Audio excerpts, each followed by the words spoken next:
আসসালামু আলাইকুম। আপনাদের জন্য যে বাইকটা কিনলাম 6 লক্ষ টাকা দিয়ে, সেই বাইকটা কোথায় আছে, কোথায় আসলে আপনারা সেই বাইকটা দেখতে পারবেন, ছবি তুলতে পারবেন 10 দিন পর্যন্ত। সেই বাইকটা থাকবে উত্তর পীরের বাগ 60 ফিট রুট মিরপুর 2-এ। ঠিক আছে, চলেন বাইকটা কি অবস্থায় আছে আপনাদেরকে একটু দেখাবো, আসেন আমার সাথে।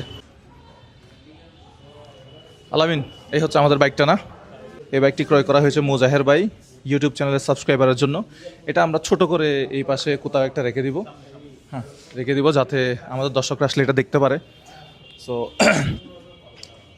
এই সেই হচ্ছে আমাদের সেই কাঙ্ক্ষিত R15M, যেটা এখন অলরেডি আমাদের 2 লক্ষ সাবস্ক্রাইব হয়ে গেছে। আমি একটু আগে চেক করতেছিলাম। তো আমাদের 10 দিনে করতে হবে 2 মিলিয়ন সাবস্ক্রাইবার। আশা করি টার্গেটটা ইনশাল্লাহ পূরণ হয়ে যাবে, আমি অনেক আশাবাদী। ফলাফলটা 15 তারিখ দুপুর 2টায় এই ফলাফলটা প্রকাশ হবে। এই 10 দিনের ভিতরে আমাদেরকে 5 তারিখ থেকে 15 তারিখের ভিতরে আমাদের ইউটিউব চ্যানেলে আমাদের 4